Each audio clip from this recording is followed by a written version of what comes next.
Our first guest is a writer, salesman, and family dude in Chicago, as are we all. He has written and starred in 5 one-man shows around Chicago, including The Pursuit of Happiness, The Generic NewsHour, and Habitat. Please welcome David Daskal.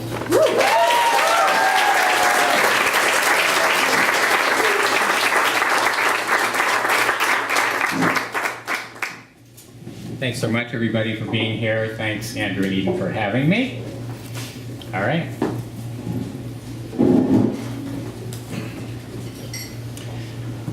As the plane began to go down, the first thing he thought of was the fly. The fly that started out as an uninvited bit of matter, dropping straight down to the sidewalk as he wheeled his suitcase behind him to get to the airport. He looked reflexively as it dropped, and to his surprise, saw a fly dead. He'd never seen such a thing. He believed he had witnessed the exact moment of its death. 1 second, buzzing, frantic life. The next, inert matter. How far up had it been when it began its final fall? The fly had come to rest on its side, one fragile wing tilted up. It looked terribly exposed like that, and he had an impulse to help it at least get right side up, or shoo it off the sidewalk into the grass, because in a moment, one of the many people walking behind him would unknowingly crush its lifeless body into the pavement. That's what he thought of when the plane he was on, the plane he had boarded with such nonchalance just a few hours ago, lurched, jerked, and made a turn unlike any turn he'd ever experienced in an aircraft. The turn was so sharp and sudden that flight attendants in the aisles fell into the laps of passengers. People shouted, overhead bins popped open, and generally everything went from mundane to chaos in an instant. He whipped his head around, but of course, really there was nothing to see, except sky out the windows on one side, above him, and water on the other, straight down. Everyone was leaning over way too far to one side, and he wondered, as everyone must have been, can we do this? He held his breath, waiting for things to level out.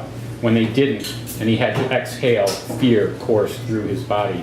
A terrifying, lonely moment of, what the fuck? A feeling unique to planes, where everything is carefully constructed to calm and soothe you, and to distract you from the insanity of being miles high, packed like sardines and utterly dependent on people you don't know to keep you safe. He thinks, if I sit very, very still, things will be better. He grips the armrests, willing the plane to stay together and level out. Nevertheless, ever so slightly, he glances furtively at surrounding passengers, hoping to catch an eye, make a basic connection. Why? Who knows? He just would really, really like someone to catch his eye, just for a moment. No one does. And what replaces this longing is an image of the plane, like the fly on the sidewalk, on its side. Wing tilted up in the air, fuselage broken, smoldering wreckage, a debris-strewn field, his body dramatically splayed and charred, still strapped to its seat. He reaches for his cell phone. Against FAA regulations, he switches out of airplane mode and hopes for a signal. No bars, nothing. He's almost relieved.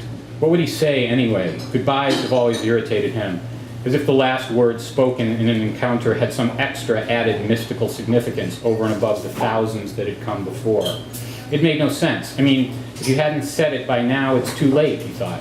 Nevertheless, the people he loved might care. He typed out, I love you, time-tested. Or maybe, I love you all, too dramatic and not specific enough, and actually false. There are people that he loves, but certainly he doesn't love everyone.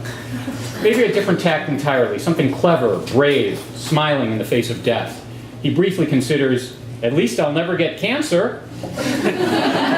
No, that's just plain stupid. Others around him are staring at their screens, trying to do the same thing he's doing, and at once he wonders what all these people are typing, and also, has it really come to this? We're all in a crazy, potentially life-threatening situation, and we'd all rather hug our devices than each other. He wonders how common it is now for plane crash victims to be found clutching their iPhones. What if we all dropped our devices and worked together to save ourselves? Perhaps the universality of phones has made human beings' ability to actually work together, face-to-face, much more difficult. He quickly types in, I love you so much, and presses send. There's no service, and he knows it. It's like a last flare sent from a desert island. He imagines that somehow it may be picked up by someone scanning nearby. A ship, a hacker, or maybe the plane's black box. Who knows what those things can do these days? He puts his hand on his head and runs his fingers through his hair like he has countless times before. But this time he stops. What if it's the last time I do this, he thinks. My hair feels exactly the same way it has felt for years. My scalp feels the same. I will die with my scalp feeling exactly the same. He becomes oddly fixated on this thought. Why can't my scalp feel different? It seemed a kind of tragedy all of a sudden, a proxy for all the things he'd never done, the incredible stasis of his hair. He thinks, I've had pretty much the same hairstyle for 30 years. This seems impossibly sad. His shirt, too, was suddenly inadequate, probably 15 years old and fraying around the collar. All the fashion choices he'd never made and never even thought to make stared at him like an indictment.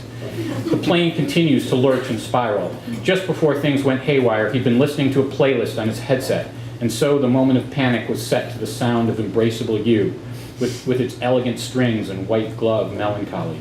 Embraceable You was the song his grandmother had sung to his grandfather, and he tried to figure out if he died how many people on Earth would be left who would remember this.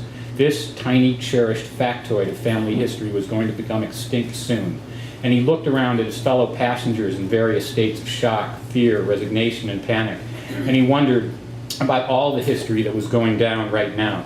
All the memories held in those brains that were about to come to an end. A chunk of humanity almost gone. How much is lost like this every day? But there will be new memories. He fights for something more cheerful. All the great memories that haven't happened yet. There's probably someone singing Embraceable You to someone else down there on the safe, mundane earth for the very first time, right now. And then there's another lurch, and the plane feels upside down, then not. He has a feeling in the pit of his stomach like he'd never had before because he knew he'd never have it again. We're really going down, he realized. And he started having weird thoughts like, when you die, your life flashes before your eyes, and then quickly, no, don't start thinking about your life. Don't let the tape roll. Don't let the images go by, because that's admitting defeat. Remain calm. Pay no attention to the attitude of the plane. Pay no attention to the noise. Control your fear. We're out of control. Don't let the images flash. Don't admit it's happening. Don't die in a panic. Stay in your seat. Close your eyes. Breathe in and out. I'm losing focus. What about my luggage? I'm going to be late for dinner. I have to go to the bathroom. The lavatory is occupied. I'll get into the aisle, and when the plane splits apart, I'll be thrown free. I'm going to make it. I'm the guy who survives. But what about that guy I knew in college, the boyfriend of an old girlfriend, and he went down over London. I can't remember for sure, but I think his name was Jason, and I think this is going to be me. Just another hazy memory. Who was that guy who died a few years ago, who was in our class? He died in that plane crash. And I think of Jason, or whatever his name was, and he wasn't even 22, and he probably thought of all this going down, and he's still dead. Well, we can compare notes soon. Death by plane crash. We'll probably be in the same club or something. I'm a thinking dead person now, and my thoughts race and linear like a train across a sunset Wyoming landscape, neurons firing for the last time. I look left and right and see terror and resignation and even some humor. We're all gonna die, laughs the florid businessman in front of me, and I smile and think, oh well, at least he'll be dead too. I'm racing down a thin strip of road, top down, and the wind is roaring, and there's a star directly in front of me on the horizon, and it's saying, don't worry, don't worry. Or maybe I'm just praying it's saying that, and just then I realize that it's begun, and I've only a few seconds left, and I wet my pants, and I'm embarrassed because that's how they'll find me, and I suddenly hope for a huge explosion and fire to burn me beyond all recognition. There's always dental records to identify me, and suddenly I flash on my childhood dentist, and the painful cardboard x-rays grip between my teeth, and I wonder how they'll find Dr. Scudder to get my x-rays. And I think, no, not that. Don't die thinking about dental x-rays. And I frantically search for one perfect thought to fix on, and I can't find one. And I think I should have planned for this earlier. I should have worked out where to send my mind in case of a sudden disaster, and I didn't. And instead, I'm in my dentist's office biting down hard on the cardboard, and I think, shit.